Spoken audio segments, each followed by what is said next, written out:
കുറേ കാലമായിട്ട് പലരും നമ്മളോട് ചോദിക്കുന്ന ഒരു സംശയമാണ്, എന്തുകൊണ്ടാണ് പതനരതിയിൽ ഏർപ്പെടുന്നവർക്ക് ലൈംഗിക രോഗങ്ങൾ പിടിപെടുമെന്ന് പറയുന്നത്?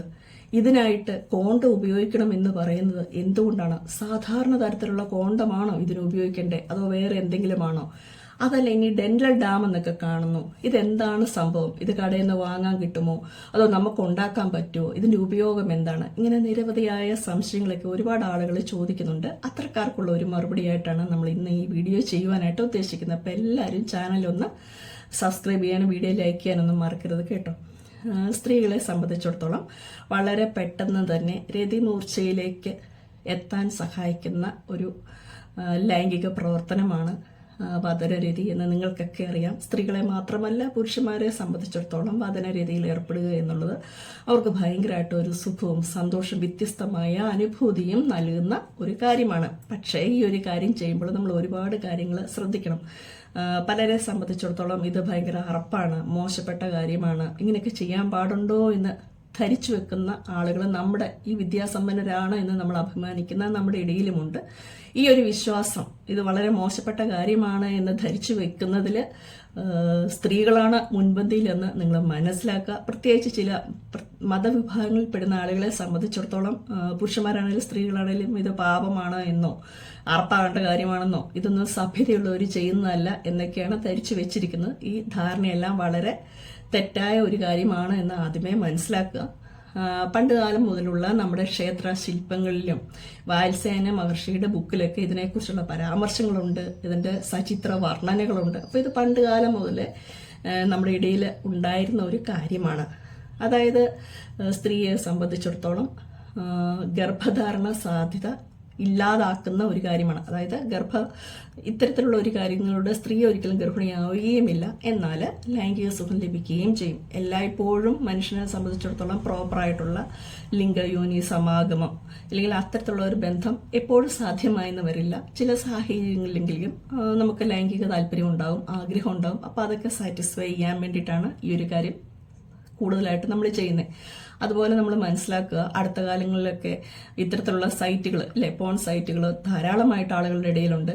ഇതിൽ കാണുന്ന പ്രധാനപ്പെട്ട ഒരു വിഷയം എന്ന് പറയുന്നതും ഇതാണ്. അപ്പോൾ ഇതെന്താണ്, എങ്ങനെയാണ് എന്നൊക്കെ അറിയാനുള്ള ക്യൂരിയോസിറ്റി ചെറുപ്പക്കാരുടെ ഇടയിലും കാര്യമായിട്ടുണ്ട്.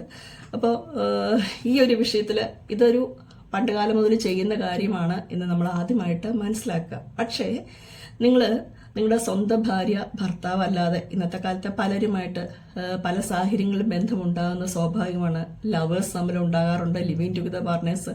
അപ്പോൾ നമ്മുടെ പങ്കാളി നമ്മളോടൊത്ത് മാത്രമാണോ ഇത് ചെയ്യുന്നതെന്ന് നമുക്ക് പറയാൻ പറ്റില്ല. സ്വാഭാവികമായിട്ടും സേഫ് അല്ലാത്ത ഒരു പങ്കാളി ഇല്ലെങ്കിൽ ഏതെങ്കിലുമൊക്കെ തരത്തിലുള്ള ലൈംഗിക രോഗങ്ങൾ ഉള്ള പങ്കാളിയോടൊത്താണ് നിങ്ങൾ വദന രീതിയിൽ ഏർപ്പെടുന്നെങ്കിൽ തീർച്ചയായിട്ടും നിങ്ങൾക്ക് ഹെർപ്പിസ്, ഗൊണോറിയ ഉൾപ്പെടെയുള്ള പല വിധത്തിലുള്ള ലൈംഗിക രോഗങ്ങൾ പിടിപെടാൻ സാധ്യത വളരെ കൂടുതലായതുകൊണ്ടാണ് നിങ്ങളോട് കോണ്ടം ഉപയോഗിക്കണമെന്ന് പറയുന്നതിന് കാരണം.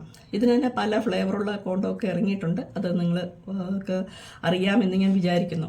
അതുപോലെ തന്നെ മനസ്സിലാക്കേണ്ട ഒരു കാര്യം എന്താണ്, വദന രീതിയിൽ ഏർപ്പെടാൻ ആഗ്രഹിക്കുന്ന ആളുകൾ പങ്കാളിയുടെ ആ ഒരു പ്രത്യേക ഭാഗം, ശരീരഭാഗം എവിടെയാണോ, സ്ത്രീയുടെ ആണെങ്കിലും പുരുഷൻ്റെ ആണെങ്കിലും ആ ഒരു ഭാഗം നല്ല വൃത്തിയുള്ളതായിരിക്കണം. അവിടെ ചൊറിയോ അണുക്കളോ അല്ലെങ്കിൽ കുഞ്ഞു കുഞ്ഞു മുറിവോ ഇൻഫെക്ഷനോ എന്തെങ്കിലും പതിവില്ലാതെ ഉണ്ട് എന്ന് തോന്നിയാൽ ദൈവത്തെ ഓർത്ത് നിങ്ങൾ ഒരിക്കലും നിങ്ങൾക്ക് എത്ര വേണ്ടപ്പെട്ട ഒരാളാണെങ്കിലും ദയവായിട്ട് ആ ഒരു കാര്യം ചെയ്യാൻ നിൽക്കരുത്. അതാണ് ആദ്യമായിട്ട് മനസ്സിലാക്കേണ്ടത്. രണ്ടാമത്തെ ഒരു കാര്യം എന്ന് പറയുന്ന ആ ഒരു ഭാഗം ഭയങ്കരമായിട്ട് വൃത്തിയുള്ളതായിരിക്കണം. പ്രത്യേകിച്ച് തുടയുടെ ഇടുക്കുകൾ, ആ ഭാഗത്ത് രോമമൊന്നും ഉണ്ടാകാൻ പാടില്ല. പലപ്പോഴും പുരുഷന്മാരൊക്കെ മിക്ക ആളുകൾക്കും പ്രോപ്പറായിട്ട് അവിടുത്തെ രോമം കളയണമെന്നൊന്നും ഒരു ആഗ്രഹമില്ല, താല്പര്യമില്ല, ചെയ്യാത്തവരാണ് കൂടുതൽ ആളുകളും. അപ്പോൾ അതിനെക്കുറിച്ച് തമാശയായിട്ട് പറഞ്ഞു കഴിഞ്ഞാൽ നമ്മുടെ ബിജി എന്ന് പറയുന്ന ഒരു സ്ത്രീ അവരുടെ ചാനലിൽ കഴിഞ്ഞ ദിവസം പറഞ്ഞൊരു വീഡിയോ ഉണ്ട്, ഇത് കളയാണ്ട് ഒരുത്തിനും എൻ്റെ മുന്നോട്ട് വന്നേക്കരുതേ എന്ന്. കാരണം ഭയങ്കരമായിട്ട് അറപ്പുണ്ടാകുന്ന ഒരു കാര്യമാണ്. നമുക്കറിയാതെ സ്ത്രീകളാണെങ്കിലും ആ ഒരു ഭാവമൊക്കെ നിങ്ങൾ എപ്പോഴും ഷേവ് ചെയ്ത് നല്ല വൃത്തിയായിട്ട് ശരീരം സംരക്ഷിക്കണം. ഇല്ലെങ്കിൽ ഈ ഒരു കാര്യത്തിൽ ഇറങ്ങുമ്പോൾ ഭയങ്കര അസ്വസ്ഥ ഉണ്ടാകുക, അതുപോലെ ദുർഗന്ധം ഉണ്ടാകുക, നാവില് രോമങ്ങളാകുക, ഇതൊക്കെ ഒരു ഇങ്ങനെയുള്ള കാര്യങ്ങളോടുള്ള താല്പര്യം തന്നെ മനുഷ്യനെ നശിപ്പിച്ച് കളയുന്ന കാര്യമാണ്. ഇനി നമ്മൾ മനസ്സിലാക്കേണ്ടത്, നമ്മുടെ കയ്യിൽ പെട്ടെന്ന് ഡെന്റൽ ഡാം ഒന്നുമില്ല, ഇതൊക്കെ കടയിൽ ചെന്ന് പറയാൻ നാണമാണ് എങ്കിൽ ഇതെങ്ങനെയാണോ ഉണ്ടാക്കേണ്ടതെന്ന് നോക്കാം. അതിനായിട്ട് നിങ്ങൾ ഒരു കത്രി എടുക്കുക, ഒരു കോണ്ടം സേഫായിട്ട് അധികം ആൾക്കാരെ ഒന്നും ശ്രദ്ധപ്പെടാതെ എടുത്ത് മേശയിൽ വെക്കുക. അതിനുശേഷം കവർ നന്നായിട്ട് പൊട്ടിക്കുക.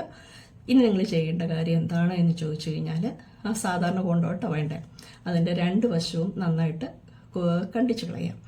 അതിനുശേഷം നോക്കുമ്പോൾ ഒരു സ്ക്വയർ ഷേപ്പിൽ ഉള്ള സാധനമായിരിക്കും നമുക്ക് കിട്ടുന്നത്. അപ്പോൾ അതിൻ്റെ നേരെ നടുവിലൂടെ കണ്ടിച്ച് കഴിയുമ്പം ഇത് മൊത്തം ഇങ്ങനെ തുറന്ന അവസ്ഥയിൽ നമുക്ക് കിട്ടും. അപ്പോൾ കുറേ വീതി ഉണ്ടാവും, നീളമല്ല വീതി നമുക്ക് ലഭിക്കും.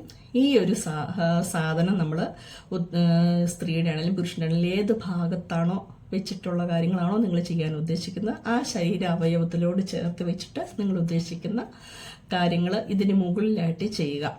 അതാണ് ഏറ്റവും സേഫ് ആയിട്ടുള്ള മെത്തേഡ്. അപ്പോൾ ഡയറക്റ്റ് മറ്റൊരു പങ്കാളിയിൽ നിന്നുള്ള അണുക്കളൊന്നും നിങ്ങളുടെ ശരീരത്തിൽ പ്രവേശിക്കില്ല, നിങ്ങൾക്ക് അറപ്പാകേണ്ട കാര്യമില്ല. അതുപോലെ എപ്പോഴും മനസ്സിലാക്കുക, ഞാൻ പലപ്പോഴും വീഡിയോയിൽ പറഞ്ഞിട്ടുണ്ട്, സ്ത്രീകളാണെങ്കിൽ നിങ്ങളുടെ പ്രൈവറ്റ് പാർട്ടൊക്കെ നന്നായിട്ട് ഇടയ്ക്കിടയ്ക്ക് തേനൊക്കെ ഉപയോഗിച്ച്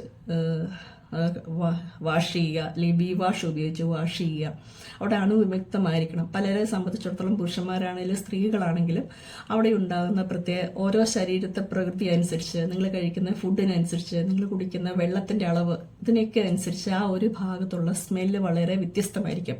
അതുപോലെ വേർപ്പ് കൂടുതൽ തങ്ങുന്ന ആളുകളാണെങ്കിലും ആ ശരീരഭാഗത്തൊക്കെ ഗന്ധത്തിന് ഒരുപാട് വ്യത്യാസങ്ങളുണ്ടാകും. അപ്പോൾ പലർക്കും നമ്മൾ പറയുന്ന പോലെ അൺസഹിക്കബിൾ ആയിരിക്കും അവിടുത്തെ ഗന്ധം. അത് നിങ്ങൾ പ്രത്യേകമായിട്ട് മനസ്സിലിരുത്തുക. അപ്പം ധാരാളമായിട്ട് വെള്ളം കുടിക്കുക. സ്ത്രീകളൊക്കെ ആണെങ്കിൽ തേനൊഴിച്ച് അവിടെ പതിവായിട്ട് ക്ലീൻ ആക്കുക, ബി വാഷ് ഉപയോഗിക്കുക. ജെൻസ് ആണെങ്കിലും നല്ലതുപോലെയൊക്കെ ആ ഭാഗങ്ങൾ ഒരു മണമൊന്നും ഇല്ലാത്ത രീതിയിൽ നിങ്ങളുടെ ശരീരം വൃത്തിയായിട്ട് സൂക്ഷിക്കുക. അല്ലാതെ യാതൊരു വൃത്തിയും മെനയൊന്നും ഇല്ലാതെ നടന്നിട്ട് നിങ്ങളുടെ പങ്കാളിയോട് അത് ചെയ്യണം ഇത് ചെയ്യണം എന്നൊക്കെ പറഞ്ഞു കഴിഞ്ഞാൽ പലർക്കും അത് സാധിച്ചെന്ന് വരില്ല. അത് നിങ്ങളുടെ പങ്കാളിയുടെ തെറ്റല്ല എന്ന് നിങ്ങൾ കൃത്യമായിട്ട് മനസ്സിലാക്കാം. അപ്പോൾ ഒരു പുതിയ വിഷയവുമായിട്ട് നമുക്ക് വീണ്ടും കാണാം. Thank you.